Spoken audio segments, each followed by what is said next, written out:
Alright, following our conversation Saturday, I put together a few things for you to make a few more decisions or calls on. And I began with the sketch you sent over with the bedroom and the bedroom. And at first I thought, because I don't want to disturb this door if I don't have to, we have to disturb this window and make that an egress window. So we could just bring this across and make that part of the bedroom a big long bedroom. But I wanted to leave this door, and for the moment I had just called this a commons, thinking, well, this will break up this long hall. But it quickly became apparent that I didn't think that we were going to get everything we needed down here. This is the newly added garage here. It quickly became apparent that that was really the place for the laundry. It keeps it closer to the bedrooms anyway, where it needs to be. It keeps the plumbing where it needs to be. Notice I'm making this hall, because it's fairly long, I'm making it a little bit wider than this one. This hall's about 42, or at least 42, but it's wider. And then because we're not going to be taking off any roofs, so in terms of skylighting, I want to lay a few things out for your consideration on those before we consider what might be done down here. And these skylights are based on trusses. These are trusses up here, which I know, and this is where you could possibly lay them out, to me, where they might make sense. One or more or none of these can be used. All of these north ones are nice, safe skylights in terms of heat gain, just nice light all day. This over here, because this stairwell, we have those bedrooms or those rooms downstairs and a nice bathroom downstairs. And so, since at this point I was trying to make it to link this downstairs and the upstairs, because it has those rooms down there that might be converted to bedrooms as well. And so I wanted to make this stairwell not an afterthought. So this involves cutting one of these trusses. We would need some sort of a little engineer stamp on that little detail, probably. But this then becomes open, so with two skylights up here. Some sort of situation where this is a vaulted kind of ceiling here. But these are just optional, and they just add expense, but they are shown. This south one, this would be nice in the winter, but you would probably want to have some sort of shading on it in the summer, because you've got plenty of light right here as well. So I might even just, that one is probably expendable, and looks like I actually eliminated the one from the bathroom, because the only place it really worked out, because of the roof framing, was halfway into this shower. And a similar thing over here. So those were not critical. They have light here. This has light here, so this one's not critical. So really, after all that, these north ones are the only ones under consideration. And this is probably, even if this just we can't put two because they overlap. So the only option to make anything look sensible is to use a single 44-inch wide, or a pair of 44, some sort of situation that way, and have this stairwell make sense, because now we have that finished basement down there as well, that's closely linked, and it's all very nicely done, all of that. So I think that should drive the design at that location to a certain extent. Now, seeing what we can do to get a kitchen and dining over here, leaving aside the discussion of the skylights. This is all just based on your typical design clearances, etc. This was the best I could do at this point.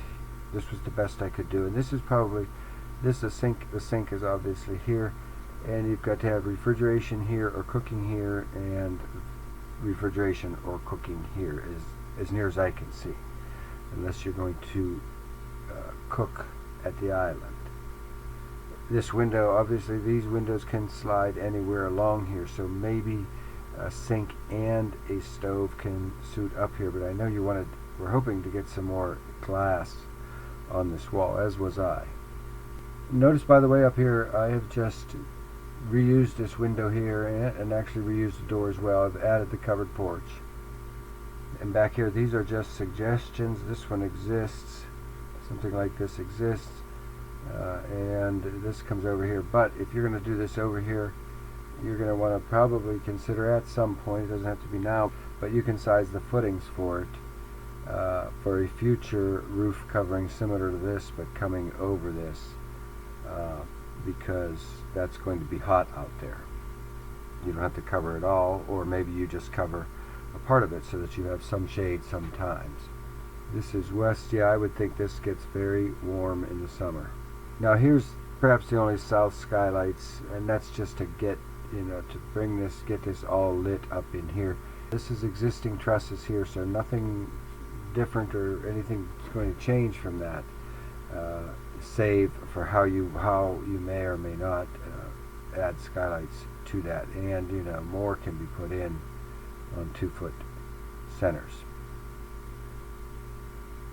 Whether that kitchen, whether you can get enough cabinetry and so forth in that kitchen, and whether the mudroom, if this is cabinets, say this is food pantry cabinets along here, 12-inch deep food pantry cabinets, and then this is hooks here, that's the best I can see doing in terms of a mudroom, and getting you, that way maybe your cabinets just run all the way to the wall here, and you have window here, and maybe there's a cabinet in the middle, a window here, and refrigerator cabinets to the wall. But as I recall, you were going to do the cabinet to design and that sort of thing from the front. And here is where you can see we're moving the garage door. This is that land. That land's coming down, and it drops about, looks like about 28 inches or so here. I've altered things. You have nice step down here. That was going to be a nice change regardless. Right now you're stepping down 10 inches. I now have this broken into 1, 2, 3, 4 to the ground, and those are only about 7 inches high. But where the land comes down here, that would have to be infilled. Maybe it has to have a little wall. Here it is from overhead. And now where I had that garage door floor up where it was down 3 steps, 24 inches from the first floor, to help this situation out, I'm now going down where it's going to be 4 steps down from the first floor. 4 easier steps, 4 7.5-inch steps, and have the garage floor down minus 30 inches from the finished first floor. And this is the only thing that changes out here, where it's just adding 1 tread to that bottom of those stairs there. And that really helps us out there at the outside. And that becomes your fill. And here it's pretty extreme looking, of course, but we have, this is this with the door at minus 30, the floor at minus 30. And this is, you can fill in some of this. You'll have to probably bring some in, unless there's enough excavation, to fill some of this down through here and improve the condition at that location. Where and I don't know how, in terms of getting your gate in there, whether you have to build that out even more.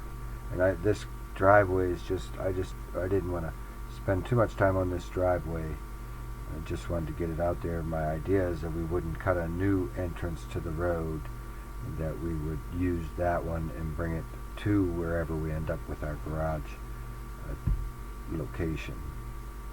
And I have not endeavored to change any of the material, whether we salvage this brick or we're able to find brick to match, or whether we change all of this facade. I left that alone for the moment. And anything can be done with the drive. It's also possible the shift from the edge of this to the edge of this is about 19 or 20 feet. And it's probably possible to just, because it's not like this apron is a big connecting deal here, and since these trees, at least 1 or 2 of them have already been destroyed by someone, it's not out of the realm that whole driveway could just be removed and a new one put in. But again, there's an expense issue with that. Returning though, and it was at that point that I discovered something else and came back here to go from 404B to add in 404B2, which pushes the mudroom into the garage without expanding the size of the garage, because the garage is already deeper than all garages.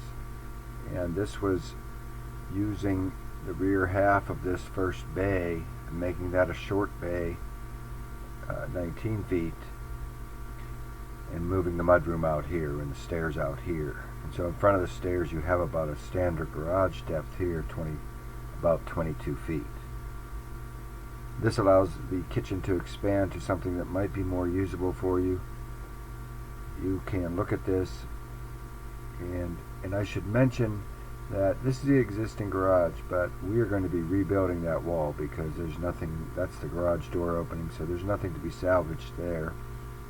And the back of this, we're probably going to be rebuilding that as well, even though I'm showing it as it's existing, because we don't know how that garage door, the existing rear garage door, is cut in here somewhere. So there's a lot of brick. If someone takes the time to salvage that brick, there's plenty of brick to at least do this facade and some of the connecting pieces here, and maybe make it mesh or feel better if you stay with a brick treatment. But this was just another permutation of the straight garage and getting a larger kitchen in here and pushing the mudroom out into that garage. This bedroom is small, but it's meeting code. Minimum dimension in a bedroom is 7'0", and we're at 7'10", and the minimum area is 70 square feet, and we are over that. The alternative is picking up a couple bedrooms down here, regardless of whether we leave this or redevelop this as something different. The alternative is putting viable egress paths in these two and making these a bedrooms. And these are nicely connected here in any event.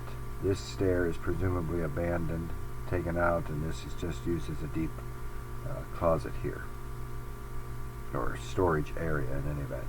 This was fixing up the driveway, just one alternative of fixing up the driveway with its existing connecting point, coming back about 36 feet, and then curving it into this one. You have to back down this driveway unless we create some sort of turnaround pad, and that's hard over here on the left. Prior to taking that detail of pushing the mudroom into the garage, you had mentioned perhaps the garage is at an angle. So that's what's reviewed in this next section, is rotating that, and I'm showing it rotated 30 degrees here to create enough mudroom space back here, allow us to expand this kitchen.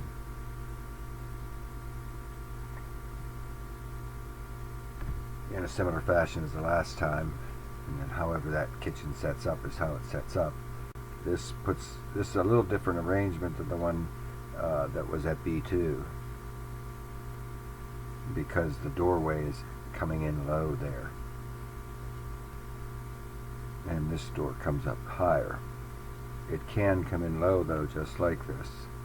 And the mudroom can be developed however you develop it. And we still have this big full depth garage here. This is still 27 deep. Outside it's 27 feet long. And then the only other thing, if this is not going to be enough kitchen, if we don't think you can design enough kitchen in this space, the only thing I can think is that comes out, I'm showing it coming out 4 feet here to create a little larger kitchen. This is how that driveway, it's a little smoother of a transition for sure, and this is more or less from the outside without changing any of those design elements.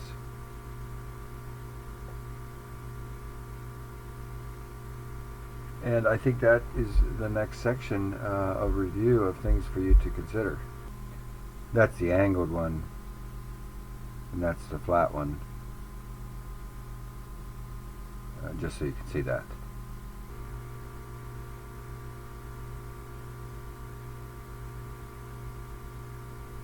This was all taking a fairly conservative approach to the renovations.